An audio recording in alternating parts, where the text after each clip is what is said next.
Hi, I'm Sharon. Hey, I'm Gary. And we're Rough Road RV Life. And we always like looking at freedom. Every day. So what are we going to do today, hon? We are making a video about... We're going to share with you some things that we would tell our newbie selves. Not newbie just beginning to RV, but newbie beginning to travel RV selves. So what would be the first thing on our list? Okay, the first thing on our list is you don't need as much as you think you'll need. Which is true. When I got back from our 2019 journey, I went through our motorhome and I took out stuff that I had not touched all year. And I believe I reduced the weight by 2,000 pounds of what I hauled around that I never ever took out the whole year of travel last year. And what were some of those things that we just thought we needed? We weren't really sure on some of them, I know, but we took them anyway. Well, I had a 10-ton hydraulic jack that I have no idea why I thought I would ever jack this motorhome up, because I'm not going to jack the motorhome up. If I have a flat tire, I'm going to call someone to come fix it. I'm not going to do it. So I don't even know why I carried the 10-ton jack with me. Some people do, but that came out. We had a screen room we never put up. That came out. We had some assortment of barbecue grills and cook stoves and all that. They came out. And then we had just some odds and ends of other things that I had stored around in here.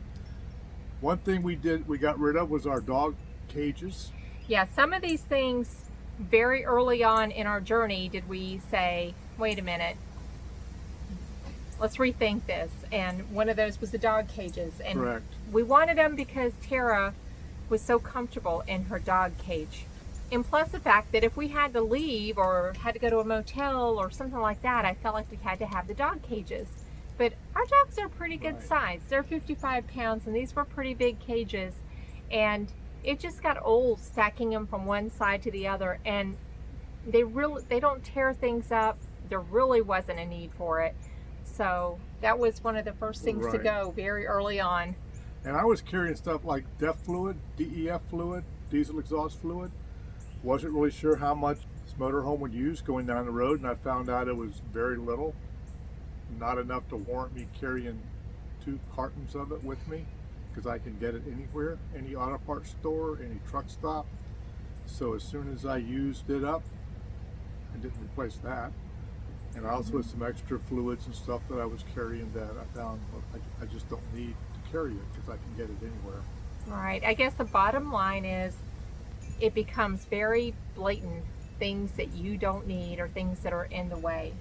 Right. So we did pots and pans. We had too many pots and pans. Just know, and I don't know if anyone out there has ever said, well, we had everything that we needed and we didn't have too much. I think the general consensus is most people start off with a little too much. Yeah, I would say the majority of cooking that we did was in an Instapot and a cast iron skillet or frying pan. It evolved into that. Now, yeah. I didn't, because we didn't know in the beginning exactly what that would look like. Even though we had been living in our RV, actually traveling, it just kind of evolved into cast iron skillet and Instapot.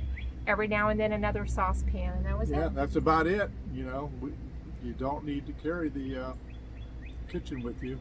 What would our number 2 thing be? Well, the second thing we would tell our newbie selves is expect wind. There'll be more wind than you think.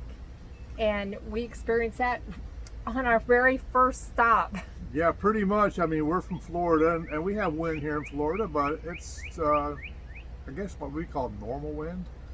But it seemed like it was windy when we left, and we got to our first stop up in the panhandle of Florida. But to me, it seemed like as soon as we crossed the Mississippi, the wind started blowing, the motorhome started rocking, and it just rocked all the way to Oregon. It just never stopped. The wind just never stopped. We just got used to it. We never put our awning out. In the beginning, in the winds, we would put our slide in. We're like, okay, our slide shouldn't be out. And Yeah, we have a slide cover, and wasn't too sure about the wind ripping the slide cover off the top of it. Wasn't real too much concerned about the slide itself, but I didn't want the slide cover damaged. exactly. But we started noticing what other people were doing, even with the pull behinds and fifth wheels and other motorhomes, and a lot of them didn't seem to be very concerned about it, which doesn't mean I don't have to be concerned, but I watched them and they didn't seem to be having any damage. So we got a little more braver as time went on and started leaving it out a little bit longer. We relaxed a little. So know that, there's going to be weather. There's weather here. Before we actually left, there was a tropical depression that came through here. Yeah. So and Florida is not immune to tornado warnings and watches and things like that. So yeah, I was in an auto parts store in Oklahoma, and I asked the guy, I said, is it always windy? He goes, well, when it gets down to 20 mile an hour, we call in and go fishing. So we got 20 mile an hour in Florida, we stay home. Yeah, so heading west, just get used to the wind. Yeah. But just about anywhere, you're going to expect there to be weather. You just got to get used to driving in wind, whether you're in a motorhome or a pull behind. You might have to grip that wheel a little tighter, and I'm not going out if it's 40 mile an hour or more. I'm just staying put. Yeah, we were Some people do, not me. We were fortunate that our moving days, we typically had good weather on moving days, so we were thankful for that. But wind is a factor, and there were times that Mr. D here just had to drive carefully and slowly. Slow down, be safe. Yeah, in You'll some of get those there. wind gusty areas, yes. You'll get So there. we got used to the wind. So wind and weather, I Wind and guess I weather, would yeah. say. You just take the good with the bad. We had beautiful days, and usually on those weeks, it would be calm enough that I could put the kayak in the water. So, and I did learn that, okay, well, I was going to kayak Thursday, and today is Wednesday, but the weather's calm. I'm going kayaking today, because Thursday it's going to be 20-25 miles an hour again. So you just kind of learn to adapt. Fishing, same thing. Just be flexible, I guess. Yep. You got weather. All right, let's move on to number 3. Okay, number 3. Find your sweet spot for travel. It might be different for you. This is what works for us. And we looked at how many miles and how many hours. There is a difference. Yes, there is. Right out of the bat, we drove from Ocala, Florida to the Panhandle of Florida, and that was an 8-hour trip, because we're used to going 8-hour trip in a car, like we were going on vacation before we retired. 8 hours, that's not bad. But it was only 300 and something. It might have been a little bit more than that. Yeah, just, It 300, was like, it 400 wasn't that miles, far. 8 hours, we can do that. No, that's a long way. In an In RV. a motorhome, for me, pulling a tote, and that was a stormy day too. Yes, we had So weather. that was a long day. I was tired when I finally got there. So we stopped the 8 hours right then and there. From then on, when we planned our trips, it was no longer 8 hours. And the trip planner right here planned me to drive how far? We kept it around 200 miles. We tried not to go over. If we went over, we might have went 250. If we went over, I got cranky. Yeah. It was a long day. It was a long day for the dogs. It was a long day for us. It's not comfortable in the driver's seat of the RV after that long for us. So I would say our 150 to 200 miles is our sweet spot. Right. We like to leave at checkout time. Sometimes it's 11, sometimes it's 1. But we like to be wherever we're at by 5, set up before dark.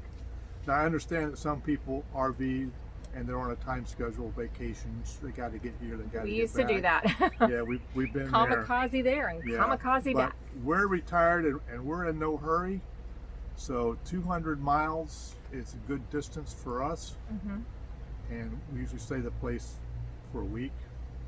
But then, and that depends also whether, when we look at our destination from where we're going, she's looking at it on TripWizard, we have to determine, is it a nice flat 4-lane road where we're just going to get on it, hit the cruise control and go?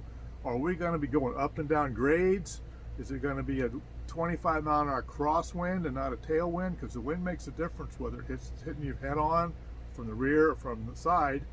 And so the weather conditions play a big factor into how many miles you're going to go, or how many miles long you got to allow yourself for that day, because we have already made the reservation, so we have to go that far. Right. And the hours play into that, Right. because the trip planner here did kind of make an error there along the way. When we were in Oregon, we had to cross a mountain range to get to the coast. Well, we had our 250 miles laid out, but that was a long, grueling day. It was windy, it was up, down, steep grades, and we had a pass to go through. yeah, it was just, so 250 miles is great when you're just traveling through Oklahoma on the flat roads. Yeah. But going across Oregon, I should have really cut that back. So now I know when I'm planning, I look at the terrain, and if it's going to be mountainous through that area or a lot of winding roads, we're going to back it down, and it's not going to be 200 miles. Because then you're not doing the 60, 65 mile an hour cruise control straight. You're doing 35, 40, winding through roads, like even the Oregon coast. There's a lot of winding on the Oregon coast if you're going the Pacific Highway. And Right. You just can't barrel full steam ahead through there. And we did a video just to show you a glimpse of some of that. So I'll put that down in the link below, because I think Mr. D got really good at driving through mountains So on that little yeah, trek. you learn. Like I say, you learn. Yeah. You know, just take your time, be safe, and you will learn.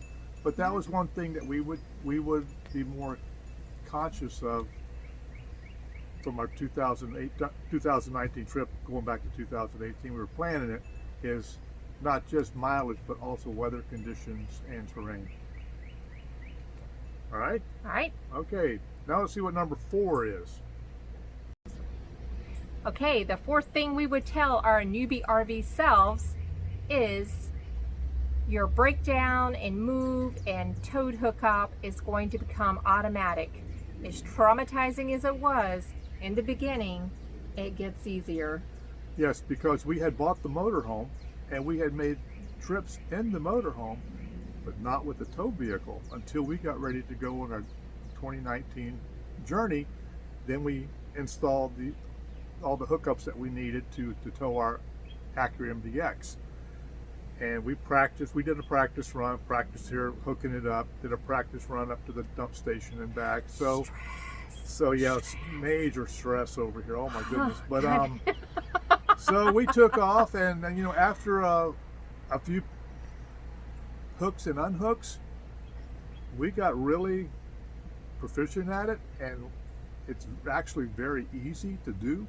And we can probably unhook in 10 minutes and hook back up in 10 minutes, or maybe even less. We got to wait 3 minutes for the car to cycle through the transmission. So yeah, it's actually very, very simple, the process for hooking. We flat tow our vehicle. We don't use a dolly or a trailer or anything. It's just 4 on the ground. So it got very easy, and I think even the stress level by the end of 2019 was probably about half. I got pretty that's good good at, for her. I got pretty good at lining it up. Yeah. And you know, so it would just hook right up. So we got so much better, and the angst that came in the beginning was hardly any towards the end of our 2019 trip. So that will get better. And as far as breaking down the inside and the outside, I'll let her go on about that. Yeah, well, we were used to doing that because we were here for about a year before we actually started traveling. But when you're traveling, it's different. It's different because you're going from place to place to place, and every move, like when we would go dump and come back, I would just put everything back. But as we were traveling, everything that doesn't belong or that you don't need, you're constantly looking, how can I make this better, easier, more streamlined? And so every other move or so, I would be saying, nope, we don't need this, or nope, this needs to go over here. And it just became so automatic, though. When we'd get ready to go, I would just go into my thing inside. Gary would go into his thing outside, and bam, bam, boom, we'd be done, ready to go, and on the road. Now, as far as the outside goes, which is what I usually did, and the purging part, I said, well, I don't need all this stuff because I never set it up. And then I got to where, why am I opening several bays to set up? And I got to where I got everything that I needed to set up on the outside into this one bay. That's my carpet, my dog pen, my carpets, my rugs, my entrance rugs to knock the dirt off your feet, chairs, all of that went in order in the bay, so it all came out as it goes up, which cut the time of packing and unpacking in half. And the same on the other side of the RV where the hose is and the electric and all that. I got all that set up so that it's comes right out, hooks up, and you're done in a snap. If you're overwhelmed in the beginning, it just know it will become so streamlined as you get going to where it's just really obvious what you need to change or switch up or reorganize. You will not stop your RV from rocking back and forth. I don't care what you put on it. If it's good, windy, whatever, it's going to do a little bit of this depending on what you're doing. Some of the bigger ones with the dualies, maybe they don't rock as bad. We only have singles in the back. Well, we have duals, but single set of duals. And your RV is going to rock, so you got to make sure you got stuff put that's not going to come flying off. Make sure your drawers are shut in your refrigerator door and all that. So, you know, you just got to be, you'll learn what's going to come flying the first couple of times you go down the road and go around the corner or something. And you're sort of go, boom. Oh, what was that? And you'll learn, okay, I need to, my biggest downfall is I will forget to block the refrigerator. And in our RV, we don't have any locks or anything on it. So we have a system of putting a table in front of it or the stool just to keep it from coming open. Now, I did invest in the refrigerator bars, and those have been a big help. But forgetting to block that door has been a problem on more than one occasion. So know your weak spots. That's a weak spot for me. I'm good about the shower door and the cabinets and all that, but and along those lines, check up on each other. Yes. Just make sure. I know I drive him crazy because I'll be like, did you? But yeah, you don't want to go off and forget something. Yeah, and I it's tell him, most important when you're getting ready to leave. You need to make sure you can't get in a hurry, especially with stuff that's on the outside. You got to make sure your hydraulic jacks are up, your awning is in, check. your slide outs are Check. in. Make sure your antenna, if you've got it up for your TV, make sure that's down, and also your sewer, if you're hooked up to a sewer, your water, and your electric. And I know a lot of people have a checklist that they go by. I've seen many different systems. I know Gary will do a walk around. Got to do a walk around. He walks around and makes sure that he has everything. I'll do a walk around inside and make sure that I've got everything I picked up. physically look underneath the RV to make sure those jacks went up. I don't rely on the gauge inside the motorhome. And again, don't get in a hurry, Right. because it's the times that I know one time we did something, I think when we first started out, because we were distracted, we were telling everybody goodbye. Yeah, I didn't put I didn't raise the airbags. Yeah, and Till about an hour down the road. Yeah, and that's an example of Stupidity. just being distracted. Don't get distracted both times, when you set up, in the beginning, when you get there, and when you break down. So probably the time not to talk to people is when they're arriving at the park, setting up, because they have a system they go through, and also packing up. We don't mind people talking to us. I like to talk to people, but yeah, you just let me get set up first. Yeah, you just have to be careful, because also as this becomes more easy and more automatic, it's easier to just. It's like driving. You ever drive somewhere and you're like, "How did I get here? I don't remember getting here." It can get that automatic for you, and you don't want to get that. It'll get easier, but you don't want it to be so you're blindly going through things so you could forget something very important. Let's move on to number 5. All right. I would say kudos to command strips. We got all our pictures and hung in our RV, and they do work. Yep. You put them out, you're supposed to. They hold. They do. Okay, so now we're up to number 5. So, what is number 5? Okay, the fifth thing we would tell our newbie RV travel selves is plan on using your onboard water, especially if you're heading out west, and we were in the Northwest. Yes, we were in the Northwest. What would you say? Oregon, Idaho, the little panhandle thing of Idaho, Montana, all the way through there. The campgrounds don't have water at the site, and they say no water. So you need to have your onboard water with you. We carry a 60-gallon holding tank and about 20 extra gallons. Other than that, so we have 80 gallons. But a lot of the sites, when they say no water at site, they still have water available. They'll have a few spigots located throughout the park. And when I say a few spigots, I mean a few, 2, 3.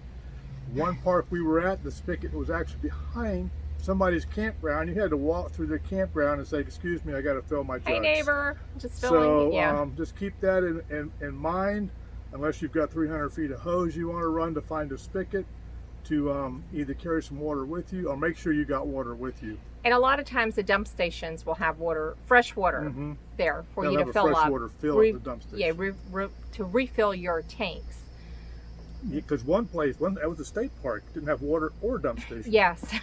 Neither one. Yeah. It was kind of an expensive park. It was a $35 a night park with no water or dump station or shower. Yeah, we were like, what? So anyway, that was a little eye-opener and a little lesson learned. So we learned to be efficient with our water. Again, something you might want to practice before you hit the road, but we did okay. Yes. And we developed a little system because we went for weeks without water. Now keep in mind, we typically do not go to private campgrounds, but we do, and they do have water, but we like state parks and Army Corps parks. So in some of the areas we were in last year, water at your site just was not an option. Right. You had to plan on your onboard water. And even though planning on your onboard water, which we did, we have the 60 gallons, should your water pump fail, your onboard water pump fail, make sure you have some extra gallon jugs or a 5-gallon water container or something like that will get you through, so in case your water pump should fail. Right, and that's another whole story, but yes, our water pump did. That's from experience. So we had to jug it, I guess, so to say, on any of our boondocking experiences when our water pump started failing on us. Yes. So it's fixed now. Oh yes. So no problems, but it's a quick fix. It's not an expensive fix, but yeah, when it doesn't work, it's a real problem. Right. A little inconvenient. I was going to say pain into something, but no, it was a problem. Yeah. So. Okay, so now we're on number 6. Number 6. What do we got? The 6th thing that we would tell our newbie self before we started traveling is boondocking. There it is. Boondocking, which wasn't on our. We're like, oh, we're not going to do that just yet. Boondocking. But we ended living in parking lots, back up in wooded areas. Right. Our first boondock experience was at a Walmart because the campground that we originally planned to go to was a little scary. And so we just kind of drove through and kept right on going to the nearest Walmart. So it wasn't a campground. There was nothing camp about these grounds. Yeah. So we went to Walmart and it was easy. Yeah, that was our first experience using our onboard water and using our generator, and of course following the pavement etiquette, the Walmart etiquette. So we've since stayed at Walmart, Cabela's. We really love Cabela's. Cracker Barrel. And we stayed at the BLM land. In Wyoming. Yes, and saw wild horses. That was the most amazing thing. We were out there in the middle of nowhere. Yeah. You could look with binoculars and not see your neighbor. Yeah, that was pretty darn amazing. And I would like to do that again because we do have a Class A. I shy away from a lot of boondocking opportunities because I just don't want to get stuck I want to be able to drive out and not have to call a wrecker. So that's my goal. Right. If it looks like I'm going to need a wrecker, I don't go in there. But it's okay. We've got comfortable in it. Honestly, if I had to boondock tomorrow, I would have no problem. Yeah, because we now know our limitations on how long we can go between having to crank our generator up to charge our batteries. Keep our refrigerator, mainly our refrigerator going. It's an electric residential refrigerator. The first few times, was, well, how long can it go? So we know now we can probably go 10 hours before we have to crank our generator up and recharge. Probably ideally, what we would tell our newbie RVing selves is, practice some of this stuff before you ever hit the road. Yeah. But we didn't. No. So here we are. Yeah. And we learned, and it wasn't bad. No. So the boondocking thing is not bad. Some people out there, you see YouTube videos all the time. That's all they do. Mm-hmm. They got the solar panels they put out and water, and that's how they do it. And we're not so much into the hardcore boondocking. We will stay at night every now and then, usually as a filler between campgrounds. Mm-hmm. If we get a reservation, we got to overlap another reservation, we may hit up Walmart for a couple of nights, or Cabela's or something like that. Right. To our 2019 newbie selves. Don't be afraid of boondocking. Boondocking's okay. Yeah. Okay, now we're going to move on to number 7. And I want to see what she has in store for me for number 7 to yap about. So what is number 7? The 7th thing that we would tell our newbie selves before we started traveling is resupplying is easier than we thought it would be. Yeah, because when we first started out, we said, well, we're going to have to buy groceries somewhere along the way. Are we going to wind up having to pull in here with a tow vehicle? Or are we going to have to campground and then drive into town, spend the day shopping and do all that kind of stuff? And but we found out that was not true. It would actually turn out to be very easy because we use Walmart pickup. There you go. And we weren't sure if that would always be available to us. But what we found was, where we traveled in 2019, we could only think of maybe 2 occasions where we had to drive and use a different grocery store. We were lucky because some of them were just starting, the Walmarts were just starting their pickup in that area. Mm-hmm. So we did Walmart pickup across the country and found it to be perfect for us. Yes. We would do our order, we would plan where we were going to be and go ahead and order ahead. Sometimes it might be en route, but oftentimes it would be just a short drive from a campground. We would look ahead and kind of plan it that way. Yeah, I would say the farthest I ever actually had to drive to get to the Walmart for the pickup was maybe 20 minutes, somewhere less than that. Mm-hmm. And I'll give Walmart a kudos. Their fulfill rate for having this product that we ordered was really good. Right. Substitutions, few, but they were okay. They always substitute to the good of the customer. Right. So I can't say anything bad about the Walmart pickup. Yeah. Very convenient. Super easy. You leave, you're there, you pull in, and boom, they have it out to your car within 10 minutes, and you're back on your way. And I will say, if you are in the RV lifestyle and you're trying to stay within a budget, doing that Walmart pickup is a really easy way to do that, because you can adjust your order to exactly what you want. I know I do much better that way than when I go into Walmart and I see all these things that I really don't need, but I think I need, or I might go into impulse mode. Maybe you have like really good, maybe some of you have better control than that. But it is one way to say, okay, we are spending X amount of dollars on groceries. Let's go shopping. You can see in your cart exactly what you're ordering. You're not being swayed by the end caps that are there at Walmart. So I think that's helped us really stay on our budget as we traveled. Yes. And another area of resupply is you might have to order something from Amazon. Mm-hmm. Or some other, well, for us it's Amazon. And I actually got to use an Amazon locker, and I don't remember where I was at now. Little Rock? Little Rock. I think it was Little Rock. I don't know, but it was somewhere. It was somewhere, and it was very easy. We ordered to the locker, and I walked in, and there's a keypad there. You punch in your code that they email you, and the locker opens by itself. You grab your stuff out. If you got more than one item, you might have 2 lockers that open. grab your stuff and go. It was simple. Super easy to do. And you won't be able to get a delivery, an Amazon delivery, if you're staying at an Army Corps park or say a state park. So when you're at a private park, schedule your shipments to get there, because we did that too. We just had it shipped right to the campground and we were able to get it. So it's a little tricky when you're not staying in private campgrounds all the time, but we will pop into one here and there, and that's helpful. So Amazon Locker, if you're near an area that has Amazon Locker, or private campgrounds will take Amazon shipments. And I'm just going to touch on one little thing here. We talked about groceries and we talked about Amazon supplies, but I know there's a lot of people ask about mail. How do you get your mail? And I will say that for us, our mail goes to our daughter, and she will call us, say, is this important? 9 out of 10 pieces of mail go right in the garbage, because most everything I have is set up online. And if it's something kind of important, she'll take a picture of it, send it to us, and we can print it off. So that's how we do our mail.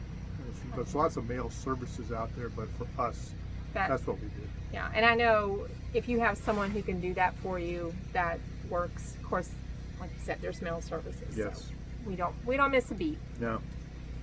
All right. All right, let's move on. So this is number 8, and I think this is the last one. So the 8th. Get us going on number 8. The 8th thing that we would tell our newbie selves would be to plan ahead, especially in high tourist areas, weekends, holidays.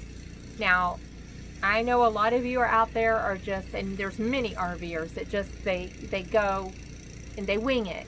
And that's great. That works for them.